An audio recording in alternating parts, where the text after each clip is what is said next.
आज के सेशन को आरआरबी ग्रुप डी के क्वेश्चंस को सॉल्व कराऊंगा। 15 सितंबर को जो क्वेश्चन पूछे गए थे उन क्वेश्चनों को आपको सॉल्व कराऊंगा। चलिए क्वेश्चन नंबर पहला देखा जाए। इसमें क्या दिया गया, 1000 रुपए की राशि पर 5% वार्षिक दर से 2 वर्षों में साधारण ब्याज और चक्रवृद्धि ब्याज का अंतर आपसे पूछा गया। एसआई और सीआई का अंतर आपसे पूछा गया। देखिए मूलधन पता है, रेट पता है, टाइम पता है, तो आपसे पूछा कि एसआई और सीआई का अंतर आपसे पूछा गया। तो कैसे आप इसे सॉल्व करेंगे मैं आपको ट्रिक बता रहा हूं। सबसे पहले टाइम कितना दिया गया, 2 वर्ष, तो इस तरह से 1 वर्ष हो गया, इस तरह से 2 वर्ष बना लीजिए। अब देखिए मूलधन पता है और रेट पता है। अगर इस मूलधन पर 5% निकालेंगे, अगर पहले साल की बात कर ली जाए तो पहले साल 5% ब्याज बनेगा। इसका 5% निकालेंगे तो कितना ब्याज बनेगा, 50 रुपए ब्याज बनेगा। इतना क्लियर है। जैसे आप दूसरे साल में एंट्री करेंगे तो फिर 50 रुपए ब्याज तो बनेगा ही, लेकिन अगर चक्रवृद्धि ब्याज की बात कर ली जाए तो इसमें होता क्या, ब्याज पर भी ब्याज बनता है। दूसरे साल में एंट्री करेंगे तो 50 रुपए ब्याज बनेगा ही, लेकिन जो पहले साल का ब्याज है इस पर भी ब्याज बनेगा। रेट कितनी है, 5%। अगर आप इसका 5% निकालेंगे तो 5 और 25 कितना मिलेगा, 2.5। इसके आगे 0 लिख सकते हैं आप, ठीक है। अगर आप ध्यान से देखेंगे, ठीक है, इन दोनों को जोड़ेंगे, जब इन दोनों को जोड़ेंगे तो आपको क्या मिलेगा, साधारण ब्याज मिलेगा, यानी एसआई आपको मिलेगा। अगर आप इस पूरे को जोड़ेंगे, इस पूरे को जोड़ेंगे तो आपको क्या मिलेगा, सीआई आपको मिलेगा। क्या मिलेगा, सीआई आपको मिलेगा। तो दोनों में डिफरेंट क्या है, यानी दोनों में अंतर क्या है। अगर मैं इन दोनों को जोड़ रहा हूं तो मुझे क्या मिला, ये साधारण ब्याज मिला। अगर इस पूरे को जोड़ूंगा तो मुझे चक्रवृद्धि ब्याज मिला। तो दोनों में क्या अंतर है, यही तो अंतर है, यही क्या है, अंतर है। तो आप बता सकते हैं कि दोनों में कितने रुपए का अंतर होगा, दोनों में कितने रुपए का अंतर होगा, 2.5 रुपए का अंतर होगा, 2.5। यानी दोनों के ब्याजों में कितने रुपए का अंतर होगा, इतने रुपए का अंतर होगा। ये इसका क्या आ गया, आंसर आ गया।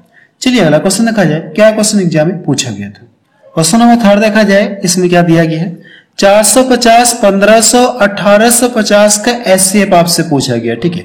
देखिए ऐसे क्वेश्चन कल की शिफ्ट में यानी कल की डेट में भी पूछा गया था। ऐसे क्वेश्चन आपसे एचसीएफ पूछा है तो सबसे पहले मुझे ये पता है कि 10 से ये भी कटेगा, 10 से ये भी कटेगा, 10 से ये भी कटेगा। क्लियर है, 10 से तो दोनों कटेंगे। अब मेरे पास ये नंबर बच गया और ये बच गया और यहां से 150। अब ये चेक करना है कि वह बड़ी से बड़ी संख्या कौन सी है जो 45 को डिवाइड करे और ये 150 को डिवाइड करे और ये इतने। तो कौन सा नंबर है आप बता सकते हैं कि देखिए 5 से ये भी कटेगा, 5 से ये भी कटेगा, ठीक है, 5 से ये भी कटेगा। तो कह सकते हैं 5 के अलावा कोई नहीं जो इन तीनों को काटेगी, 45, 150 और 185 को। 5 के अलावा कोई भी नहीं जो इन तीनों को काटेगी। तो यानी इन कह सकते हैं कि इन सभी के एचसीएफ कितना आ जाएगा, 50 आ जाएगा। इन सभी के एचसीएफ कितना आ जाएगा, 50 आ जाएगा। क्लियर है इतना।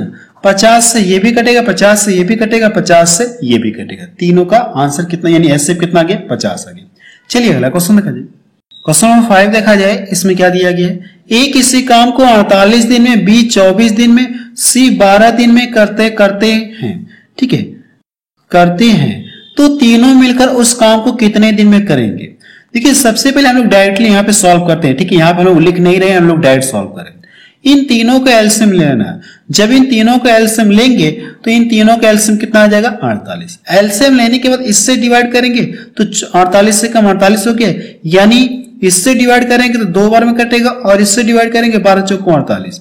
यानी ए एक दिन में कितना, एक काम कर रहा है, ए एक दिन में एक काम कर रहा है, बी एक दिन में 2 काम कर रहा है, सी एक दिन में 4 काम कर रहा है। तो पूछे कि तीनों मिलकर अगर तीनों के कार्य में मिला दूं तो कितना हो जाएगा, 4 2 6, कितना हो गया, 7। और करना कितना, इतना। अगर तीनों मिलकर एक दिन में 7 काम करें तो करना कितना, 48। 7 से इसको क्या करिए, डिवाइड कर दीजिए, ठीक है। 7 से इसको डिवाइड करेंगे तो 7 6 का 42 हो गया, 7 6 का 42 और बचा कितना, 6। 6 में 7 से भाग जाएगी नहीं, आप इसको इसी तरह से छोड़ दीजिए। ये इसका क्या आ गया, आंसर आ गया। चलिए अगला क्वेश्चन देखा जाए। क्वेश्चन नंबर 6 देखा जाए। इसमें क्या दिया गया है, देखिए क्वेश्चन नंबर 6 में इस तरह से दिया गया, आपसे y का मान पूछा गया है। देखिए ऐसे क्वेश्चन को लोग कैसे सॉल्व करते हैं, जो बाहर वाले दिख रहे हैं इनका आपस में गुणा करना है और जो अंदर वाले इनका आपस में मल्टीपल आपको करना है। तो यहां से करेंगे, ये 6y हो जाएगा और इक्वल टू 18 × 18। इसको यहां से डिवाइड कर देंगे, 3 बार में कटेगा और इसका आपस में मल्टीपल कर लेंगे तो 18 36 18 कितना हो जाएगा, ये 54 हो जाएगा। y की वैल्यू आपको कितना मिल गई, 54 यानी 54 आपको मिल गई। चलिए अगला क्वेश्चन देखा जाए। क्वेश्चन नंबर 7 देखा जाए, इसमें क्या दिया गया है, प्रथम 35 प्राकृतिक संख्याओं का औसत आपसे पूछा गया, एवरेज आपसे पूछा गया कितनी कहां तक, प्रथम 35 यानी कि 1 से स्टार्टिंग, यानी कहां से स्टार्टिंग, 1 2 3 इस तरह से लिखेंगे 4, ये डॉट डॉट डॉट ये कितना है 35, इनका आपसे एवरेज पूछा है। तो एवरेज के लिए मैंने आपको कॉन्सेप्ट बताया था जब चैप्टर पढ़ाया था। सबसे पहले आपको ये चेक करना है क्या इनके बीच का अंतर समान है क्या, तो मैं देख रहा हूं एक का अंतर है। अगर अंतर समान है तो एवरेज के लिए आपको करना क्या, एवरेज के लिए क्या करना, आपको फर्स्ट प्लस लास्ट बाई 2 कर लिए, पहली संख्या और अंतिम संख्या जोड़ करके उसका आधा कर लेंगे तो आपको एवरेज मिलेगा। इन दोनों को जोड़ेंगे 36 और इसका करिए कि आप आधा कर लीजिए तो कितना मिल जाएगा 18। इसका एवरेज कितना मिल गया आपको 18 मिल गया। चलिए अगला क्वेश्चन देखा जाए। क्वेश्चन नंबर 8 देखा जाए, इसमें क्या दिया गया है, किसी समचतुर्भुज के विकर्ण 16 और 12 सेंटीमीटर है तो क्षेत्रफल आपसे पूछा गया। समचतुर्भुज का क्षेत्रफल आपसे पूछा गया तो समचतुर्भुज का क्षेत्रफल आप लिख लीजिए 1/2 विकर्णों का गुणनफल, विकर्णों का गुणनफल यानी d1 इंटू d2, यानी विकर्ण आपको दे दिया गया 16 और 12 है, d1 और d2 का मान दिया गया, इसमें रख के क्या करिए आप सॉल्व कर लीजिए और d2 का मान 12, इसको डिवाइड कर दूंगा तो ये कितना हो जाएगा, ये इसको 2 8 16, अब इसका आपस में मल्टीपल कर लीजिए तो 12 8 कितना होता है 96, 12 8 कितना होता है 96 होता है। ये इसका क्या गया आंसर आ गया। चलिए अगला क्वेश्चन देखा जाए। क्वेश्चन नंबर 9 देखा जाए, इसमें क्या दिया गया है, एक व्यक्ति ए से बी तक 5 किलोमीटर प्रति आवर्स की चाल से जाता है और 3 किलोमीटर प्रति आवर्स की चाल से वापस आता है तो उससे 4 घंटे का समय लगता है, यानी आने और जाने में उसे 4 घंटे का समय लगता है। तो पूछा कि आपसे ए और बी की दूरी, ए से बी तक की दूरी आपसे पूछा गया। देखिए इसे आप फार्मूले से भी सॉल्व कर सकते हैं और बिना फार्मूले से भी, यानी आप एवरेज के फार्मूले से भी सॉल्व कर सकते हैं, उससे भी आप सॉल्व कर सकते हैं। औसत जो चाल बराबर होता है कि नहीं तो फार्मूला होता है, उसके अकॉर्डिंग भी आप इस क्वेश्चन को सॉल्व कर सकते हैं। ठीक है, मैं आपको दोनों तरीके बता रहा हूं। सबसे पहले अगर ये देखा जाए तो चाल बराबर होता है क्या है, स्पीड बराबर क्या होता है, स्पीड बराबर बात के लिए तो डिस्टेंस अपॉन टाइम, यही तो फार्मूला होता है। अब देखिए पूछा कि आपसे डिस्टेंस पूछा और ये कहा गया कि अगर मैं मान लो ये कोई दूरी है, ए है और ये बी, यहां से जा रहा किसी चाल से और वापस किसी और चाल से आ रहा है, लेकिन जाने और आने में से टोटल टाइम कितना लग गया, इतना लग गया, जाने और आने में से टोटल टाइम इतना लग गया। अगर आप यहां से टाइम निकालेंगे तो यहां से t बराबर क्या हो जाएगा, डिस्टेंस अपॉन स्पीड होगा कि नहीं होगा, डिस्टेंस अपॉन स्पीड। अगर हम लोग ये चाल मान ले कितना, ये x किलोमीटर है, चाल कितना x किलोमीटर है। अब देखिए आपसे सबसे पहले डिस्टेंस, यहां से टाइम निकालेंगे, ठीक है, जाने और आने में दोनों का टाइम कितना मिला है, जोड़कर 4 घंटे का समय लग रहा है। तो यहां से लोग टाइम निकाले पहले वाले के लिए तो कितना हो जाएगा, डिस्टेंस अपॉन स्पीड, तो x अपॉन कितना हो जाएगा, पहले की चाल कितना, ये 5। अब अगर सेकंड वाले के लिए निकालेंगे, जब ये वापस आ रहा है तो दूरी तो आपकी यही है और चाल कितनी है 3 किलोमीटर प्रति आवर्स, तो यहां से x बटे कितना हो जाएगा, चाल कितनी है 3। देखिए ये भी टाइम है और ये भी टाइम, जाने का ये टाइम है और ये वापस आने का टाइम है, दोनों टाइम जोड़ करके उसे कुल कितना समय लग जाएगा, 4 घंटे का समय लगेगा। अगर मैं ये दोनों टाइम जोड़ूं तो इसका मान किसके इक्वल होगा, 4 के इक्वल होगा। क्लियर है। अब इन दोनों का एलसीएम लेना है, ठीक है, एलसीएम ले लीजिए, या तो इसका गुणा इधर कर दीजिए, कितना हो जाएगा 3x हो जाएगा, और इसका इधर करेंगे तो 3 और 5x कितना हो जाएगा, ये 8x हो जाएगा, और नीचे कितना आएगा 5 3 15 आएगा, 15 का लाके आप इधर गुणा कर दी, 15 का लाके इधर गुणा करेंगे तो 15 चौक कितना हो जाएगा 60, 15 चौक 60। अगर मैं इसको यहां से डिवाइड कर दूं तो कितना मिल जाएगा, 8 7 56, 8 7 56, 8 5 40, यानी वो डिस्टेंस कितनी है 7.5 किलोमीटर है, 7.5 किलोमीटर है। ये इसका आंसर आ गया। क्वेश्चन नंबर 11 देखा जाए, इसमें क्या दिया गया है, एक वर्ग का क्षेत्रफल कितना दिया गया, 2916 है, तो उसकी भुजा क्या होगी, यानी वर्ग की भुजा, यानी वर्ग का क्षेत्रफल बराबर होता है कि भुजा का स्क्वायर, यही तो होता है वर्ग का क्षेत्रफल भुजा का स्क्वायर, और इसका मान किसके इक्वल, यानी क्षेत्रफल कितना दिया गया 29 और ये 16 है। अगर ये इधर जो स्क्वायर है इसको मैं हटा दूं तो इधर आके क्या लग जाएगी, कर्डी लग जाएगी। अब आपको ये चेक करना है कि ये किसका स्क्वायर होता है, तो सबसे पहले 2 2 का पेयर बना लीजिए, 2 का पेयर बनाइए। तो सबसे पहले इसके बाद आप ये चेक करिए कि 1 से 10 तक के 1 से 10 तक के बीच में ऐसे कौन कौन से नंबर है कि जिनका स्क्वायर किया जाए कि इकाई के स्थान पे कितना मिले 6। देखिए मैंने क्या बताया, सबसे पहले आपको ये चेक करना है कि 1 से 10 के बीच में ऐसा नंबर चेक करना है कि किस नंबर का स्क्वायर किया जाए कि इकाई के स्थान पे 6 मिले। तो आप बता सकते हैं कितना हो जाए, 6 लेंगे, 4 लेंगे और 6, 4 का स्क्वायर करेंगे तो इकाई के स्थान पे 6 मिलेगा, और 6 का भी करेंगे। जैसे एक नंबर आपको पता चल जाएगा, जैसे मुझे एक नंबर पता चल गया 4, तो दूसरा नंबर पता करने के लिए 10 में से घटा लेंगे तो दूसरा नंबर आपको ऑटोमेटिक पता चल जाएगा 6। 6 का भी स्क्वायर करेंगे तो इकाई के स्थान पे 6 आपको मिलेगा। क्लियर है। अब इसके बाद ये चेक करना है कि ये वाला जो नंबर है किस संख्या का स्क्वायर किया जाए कि ताकि इससे ज्यादा ना हो बल्कि कम हो जाए। किस संख्या का स्क्वायर किया जाए कि इससे ज्यादा ना हो बल्कि कम हो जाए। अगर आप 6 का स्क्वायर करेंगे तो इससे ज्यादा हो जाएगा, मैंने क्या बताया, इससे कम आपको लेना है। तो करिए कि आप 5 का स्क्वायर करिए। ठीक है, या तो ये कितने का स्क्वायर होगा, या तो इतने का स्क्वायर होगा, या तो फिर कितने का स्क्वायर होगा, ये 56 का स्क्वायर होगा। या तो ये कितने का स्क्वायर होगा, 56 का स्क्वायर होगा, या तो 54 का स्क्वायर होगा। तो एग्जैक्ट पता करने के लिए करना है क्या, मैं बता रहा हूं। ठीक है, यहां पे जो नंबर दिया गया, ठीक है, यहां पे जो नंबर दिया गया है इससे करना क्या, एक नंबर अधिक ले लीजिए। इससे एक नंबर अधिक लेंगे तो कितना मिलेगा, 6, और इन दोनों का मल्टीपल करिए, कितना मिलेगा, 5 6 का 30। अब इसके बाद ये चेक करना कि जो 30 मिल रहा है, ये जो 30 मिल रहा है ये इससे बड़ा है कि छोटा है। तो आप कह सकते हैं इससे क्या है, बड़ा है। इससे क्या है, यानी ये वाला कहने का मतलब ये कि ये जो है 30 से क्या है, छोटा है। ये जो 30 से क्या छोटा है।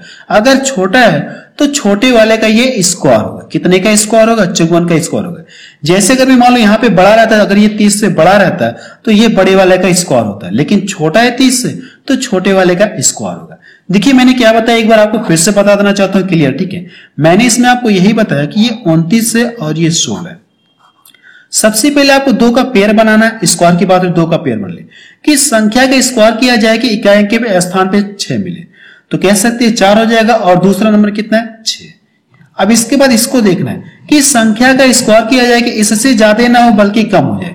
तो 5 का 6 का करेंगे तो इससे ज्यादा हो जाएगा, तो हम लोग कितना करेंगे, 5 का। क्लियर है। तो या तो ये जो नंबर है या तो किसका स्क्वायर होगा, 54 का स्क्वायर होगा, या तो कितने का स्क्वायर होगा, 56 का। तो एग्जैक्ट पता करने के लिए मैंने क्या बताया आपको, ये जो नंबर आपको मिला ये वाला, इससे करना क्या, एक नंबर एक्स्ट्रा ले लीजिए। इससे एक नंबर एक्स्ट्रा लेंगे तो कितना, 6 मिलेगा, तो 5 6 का 30। अब इसके बाद आपको ये चेक करना है कि ये जो नंबर है 30 से बड़ा है कि छोटा है। तो मैं देख रहा हूं 30 से छोटा। अगर ये छोटा है तो आप कहेंगे कितने का ये स्क्वायर होगा, 54 का स्क्वायर होगा। तो इसका आंसर कितना आ जाएगा, ये जब कड़ी से फ्री होगा तो इसका मान कितना मिलेगा, 54। इसका आंसर कितना आ जाएगा, ये 54 आ जाएगा। ठीक है, चलिए अगला क्वेश्चन देखा जाए। क्वेश्चन नंबर 12 देखा जाए, इसमें क्या दिया गया, 3 किलोमीटर प्रति आवर्स 3 किलोमीटर प्रति आवर्स से एक जगह से सारे जगह जाता है, वहां से यहां 5 किलोमीटर प्रति आवर्स की चाल से वापस आता है। चाल से आता है, ठीक है, वापस आ रहा है। औसत चाल आपसे पूछा है। कहने का मतलब सीधे सा इसका ये मतलब, ये घुमा के कहा गया, ठीक है, सीधा से इसका मतलब ये, अगर ये मैं मान लो कोई डिस्टेंस है, कोई व्यक्ति है, ये यहां से जा रहा है इस, ठीक है, ये यहां से किसी और चाल से जा रहा है और वापस किसी और चाल से आ रहा है, घुमा फिरा के, ठीक है, यहां से ये जा रहा है, इस तरह से आ रहा है। तो आपसे पूछा कि इस ऐसे में आपसे पूछा कि एवरेज स्पीड आपसे पूछी गई। तो एवरेज स्पीड का फार्मूला क्या होता है, एवरेज स्पीड का फार्मूला क्या होता है, 2xy और ये x प्लस कितना हो जाएगा, ये y, ये आपका फार्मूला होता है। इसमें रख के सॉल्व कर लीजिए तो 2 हो जाएगा, चाले देखिए आपको दे देगी, x और y का मान दे दिए गए, 3 और ये 5 बटे कितना हो जाएगा, ये 8। इसको यहां से डिवाइड कर दूं, 4 बार में कटेगा। अब देखिए यहां से 15 मिलेगा, 15 का आधा करें कितना हो जाएगा, ये 7 पॉइंट कितना हो जाएगा, 7 पॉइंट कितना हो जाएगा, ये 5। यानी वो डिस्टेंस कितनी है, 7.5 किलोमीटर है। ये इसका क्या आ गया, आंसर। चलिए अगला क्वेश्चन देखा जाए। क्वेश्चन नंबर 13 देखा जाए, इसमें क्या दिया गया है, 3 संख्याओं का अनुपात आपको दिया गया और उनका एलसीएम भी दिया गया, तो संख्याओं का योग पूछा गया। देखिए संख्याओं के बीच का रेशियो दिया गया, ये दिया गया, तो और एलसीएम कितना दिया गया, तीनों संख्याओं का एलसीएम कितना, ये 1200। तो आपको करना है कि यहां से भी इन सभी का एलसीएम निकालना है। देखिए 2 से ये भी कटेगा, 2 3 6, यानी कितना हो जाएगा, इन दोनों का एलसीएम 24 आएगा।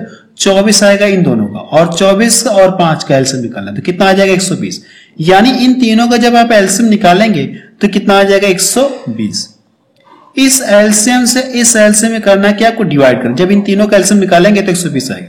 अगर आप इसको डिवाइड करेंगे इस एलसीएम को तो कितनी बार में कटेगा, 10 बार में। अब पूछा कि संख्याओं का योग पूछा है ना, तो आपके पास दो तरीके। पहला तरीका ये कि इसका लाके इसमें गुणा करिए, इसका लाके इसमें गुणा करिए, इसमें लाके गुणा करिए, तो तीनों संख्याएं पता चलेंगी। फिर तीनों को ऐड कर लेंगे तो आपको संख्याओं का योग पता चल जाएगा। ये पहला तरीका। अगर आप इस तरह से नहीं करना चाहते तो मैं आपको दूसरा तरीका बता रहा हूं। आप करिए संख्याओं को डायरेक्ट रेशियो में जोड़िए। संख्याओं को डायरेक्ट आप रेशियो में जोड़िए। तीनों को जोड़ेंगे तो 8 6 14, 14 5 कितना हो जाएगा, ये 19 और जितनी बार डिवाइड हुआ इसमें लाके गुणा कर देंगे तो सभी संख्याओं का योग आपको मिल जाएगा। ये आपका आंसर है। ये इसका सेकंड तरीका मैंने बताया। पहले तरीके से करेंगे तो भी आपका 190 ही आएगा। चलिए अगला क्वेश्चन देखा जाए। क्वेश्चन नंबर 15 देखा जाए। इसमें क्या दिया गया, साधारण ब्याज 3000 रुपए पर 6% की दर से 4 साल के लिए मूलधन कितना होगा। 4 साल के लिए हमसे पूछा है कि मूलधन कितना होगा। तो आप करिए कि इसका ये क्या दिया गया, ये साधारण ब्याज 300 रुपया है। साधारण ब्याज क्या, ये साधारण ब्याज ही दिया गया। आपसे पूछा क्या, मूलधन पूछा गया। देखिए कोई धन रहा होगा 6% के हिसाब से 4 वर्ष के लिए दिया गया तो इतना इंटरेस्ट आपको मिला, मूलधन आपसे पूछा गया।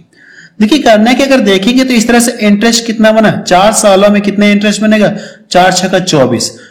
तो अगर परसेंटेज में दिखाया तो कितना इंटरेस्ट बना, इंटरेस्ट कितना बना 24%, और रुपए में कितना इंटरेस्ट यानी ब्याज बना 3000। तो कह सकते ये दोनों आपस में इक्वल होंगे।